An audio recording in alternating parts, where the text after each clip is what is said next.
Yeah, it's tough to describe the energy that was in the building tonight. It was a little bit different. Maybe they listened to Fish, but I don't even know if the numbers were bigger because it was a Monday. But the energy was insane. Our guys' response to being down was equally insane. But probably the biggest thing I think were guys doing things they struggled throughout the year doing. Well, 1 through 9, and then our guys that are just willing to take the ball. It's a weird. I'm telling you, it is a weird deal on this staff to have that many guys that want the ball no matter what day it is or what the circumstances are. Snead was willing to go 100 pitches today. I feel for the guys that didn't get action because everybody was available. Marcus Phillips, it would have had to be like, I don't know. And even Arv was joking around about being out there. So I know it's in a unique way because, Frank is pretty hard on these guys and he gets results out of it. But there's a lot of trust and a lot of love there between the pitchers and Coach A, and of course there's other people that help out too. So maybe that's got something to do with it, that they want to pitch for the boys and not just themselves, which I greatly appreciate and benefited from today as well. Questions? We'll start with Ben here in the second row and then go to David. Tony, I know you just touched on that, but what did it mean to you for AJ to take the baseball on short rest, Liam take it on short rest? What did you see from them, and what was it like kind of jumping into Liam's arms out there in the outfield afterwards? Yeah, the first part, it was interesting because we just kind of, I'm not a big fan of the shenanigans with the starting pitcher thing. I know they kind of mentioned who would go for them in the presser, but honest answers this weekend, I'd like to hear everyone's opinion. There's a lot of people in this building that help out. Some get paid, some don't.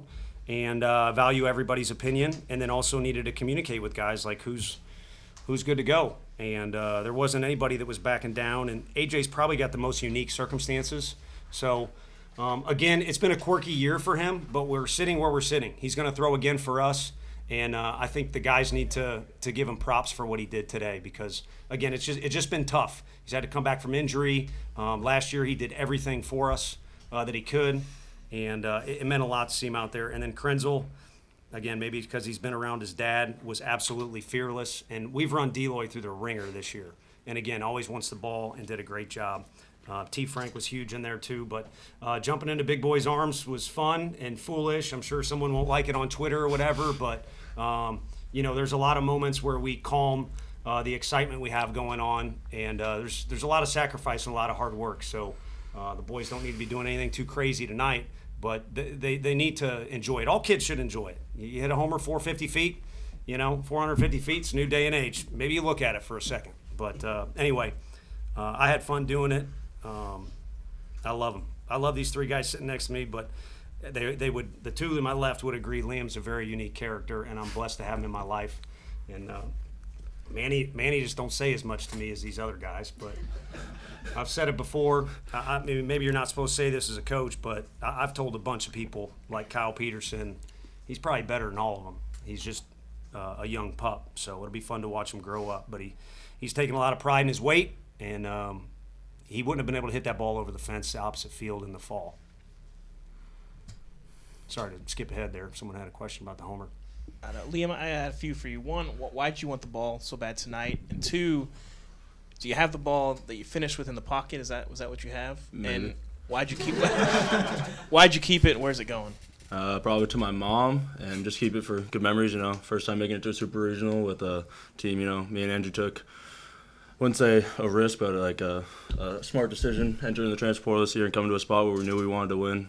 That's all it was about. We wanted to win. We wanted to come to a spot that has won in the past and done great here. So I wanted the ball. I knew I could win for my team and put it all on the line out there tonight.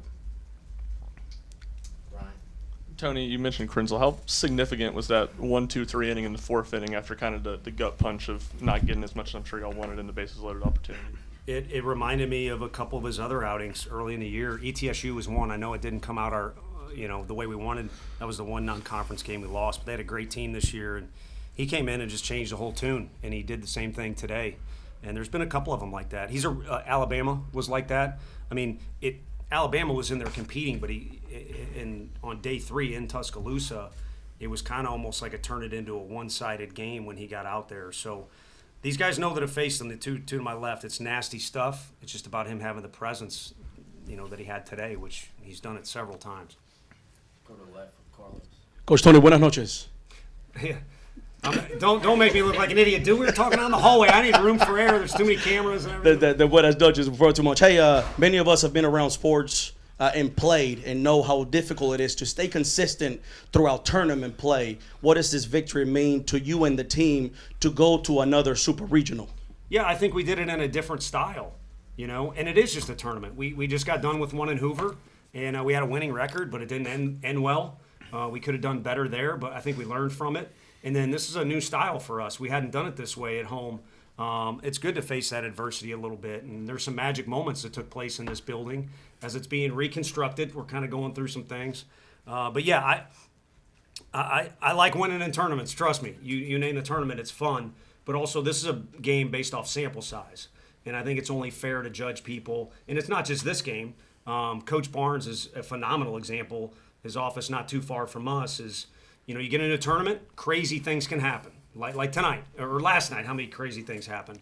But to do things that are measurably over a consistent amount of time is something I'm shooting for at a younger age. But props to the coaches that have done that.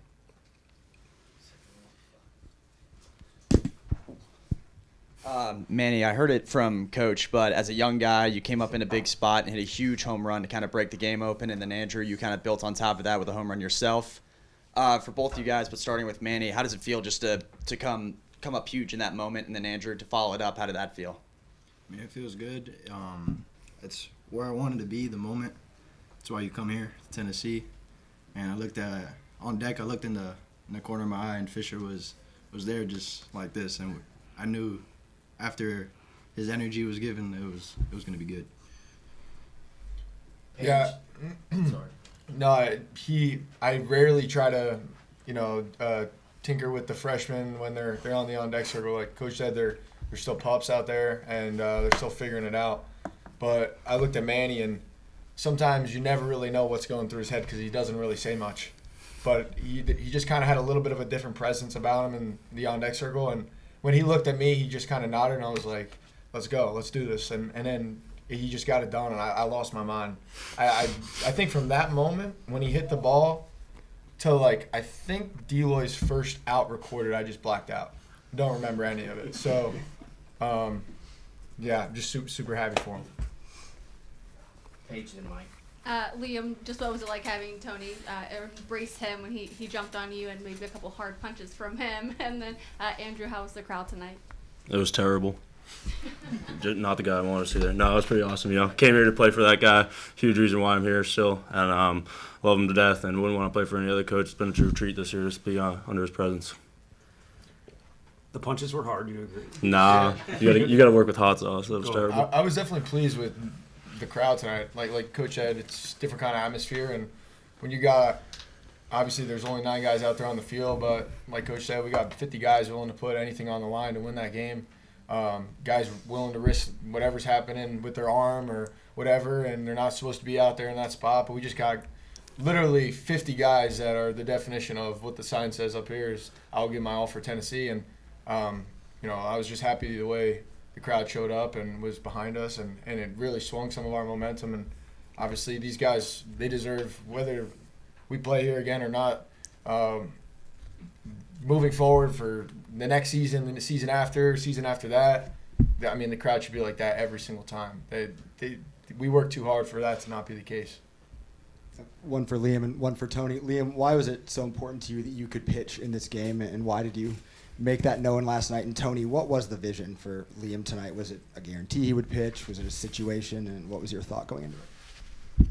Just knew I was very prepared for the moment. I feel like I've gone through a ring now in the SEC, being there for 2 years, took in a lot of information last year, my first year, had some up and downs, and knew after all the build-up after this year, I'd be ready for what was my task. And, arm felt good enough yesterday, arm felt great today, and just going out there and giving my team a chance to win. And really, Coach had the trust in me to go out there and close the game for us tonight. Oh, well, I don't want to answer now that he said that. To be honest with you, a possible plan A was him starting the 5th and being in the middle of the game. And so, I mean, just being – I'd trust the guy with anything you could come up with, but I also care about him and didn't want to be in a position where he'd stretch out the pitch count a little bit too much. And also, didn't necessarily want to put him in a spot where it'd be a tough one for him. But that sounds foolish saying it now. Also, AJ was supposed to get past Wentz, and he kind of tricked me. I mean, if we make a catch in the outfield, Bargo's hammy's barking a little bit. We disagreed with something that happened, so Russell kind of tricked me, and I left him out there too long, so I regret that. And Krenz was kind of at the end of his rope, too. So these kids have made a bunch of mistakes all year long. I think Fish kind of alluded to it a little bit. Our fans should appreciate consistency and not expect dominance in any sport. I know it's an SEC school, so that's going to fall on deaf ears. But they make mistakes. But like Fish said, they work their butts off, and there's a lot of passion. And at the very least, they're playing for each other as much as anything, and they're playing for UT right after that. And they're a very close 1-2, I can tell you that. So I made mistakes tonight. I wish I could have made it a 0, although this lineup, the Wake's got, it's impossible to make it 9 zeros. But could have made a couple decisions different, but wouldn't have it any other way having Liam throw the last pitch. Sam on the third row and then to Ben. For Andrew, Liam touched on, the risks you guys took coming here. He talked a little bit about it for you, but to go out this way with what he did on the mound, what you've done so far this postseason, just how rewarding is it to go through this with him? Yeah, I don't really know how much of a risk it was, right? Like, I feel very confident making that decision, and I think he did as well. And that was kind of part of our decision. Like, when we both looked at each other and we're trying to go do something together, it just made the most sense to us. We felt great about it, and we're here now and ready for opportunities to come moving forward. What was the second part of your question again? Just how rewarding is it to go through this process with him and Yeah. how you guys played tonight? I mean, he's my best friend. We lived together this year, last year. It's an amazing feeling, and I respect him more than I can describe with words. He like I said, he works really hard, and obviously you guys can see the results out there on the field. He's the best pitcher in the country. There's no one else I'd rather have the ball. Tony, what was the explanation you were given as to why Cannon was ejected? I was kind of wondering if we could post Liam's appearance against Fish when they were freshmen. That's why he's saying he's the best pitcher in the country, because of how that at-bat resulted. I can send it to whoever would like it. But the catcher celebrated the strikeout, as he should. We're in a regional, and Cannon said something back to him, as he should not. But, probably what he said to the catcher is something both dugouts said back and forth to one another the whole night long. So I don't know if it had to do something with a warning being out there or not. But so, I mean, I've sat in here, the Notre Dame game for one, which is relevant. I've sat in here, and I'd like to think these kids would say I've got their back as much as any coach they've been around, but it was foolish. First of all, take your walk, and then, because the ball wasn't close to being a strike, and then have some composure, especially in that situation, playing the scoreboard. But Cannon's always going to err on the side of working hard, if not working too hard, and playing hard, if not playing too hard. So it was a foolish mistake, and to be honest with you, the pot of gold at the end of the rainbow is Stone Lawless is probably up for Teammate of the Year award again 2 years in a row. He got some action, and he deserves it, and he's fully capable back there too. And your initial thoughts on going back to Arkansas? I guess did they win? Yes. Okay. They won last night. So, I mean, not that I didn't expect them to. I mean, I've talked to those guys before all this started, but I didn't know it was complete. When you're in the backyard, at least the neighborhood I grew up in, it was still kind of everybody meets out on the street and you play a bunch of games. And whenever I lost, maybe my dad did it to me, I was kind of a little punk. But I always wanted to, let's run it back. Let's redo it. So at the very least, my first reaction is we want to be playing this time of year, as does anybody that's left. I don't know if any other games are still going on. I haven't followed much of that stuff, but it's a blessing to be playing. And this team has been confident going on the road, but at the very least, they get a chance to redo the thing. For Manny, just watching you this weekend, it felt like you were getting better and better every game, culminating in tonight. So when you look back at this regional experience, what do you think you can take away from it? I think I could take away slowing the game down for sure, and using every advantage that you have, even if it's a timeout, to slow the game down and just help you do what you know you can do. Ryan. Tony, with Manny, Braden, Levi got on base twice. Just what does it say about those guys in that moment as freshmen to play as well as they did? Yeah, well, again, I feel for the guys who didn't get action.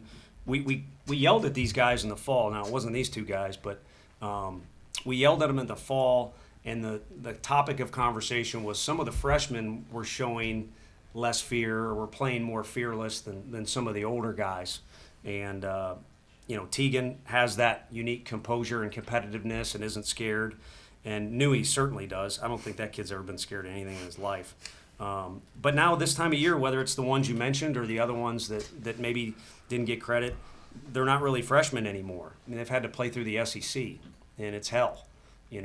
Coach Van Horn and I had that conversation last time we were in Fayetteville. It was the last weekend of the year, and it's by week 10, you could be the biggest competitor. You're kind of ready to move on to something else, or at least you can see the light at the end of the tunnel moving on to Hoover. So the teammates, the league, and their work ethic have got them in a spot where that's who they are now.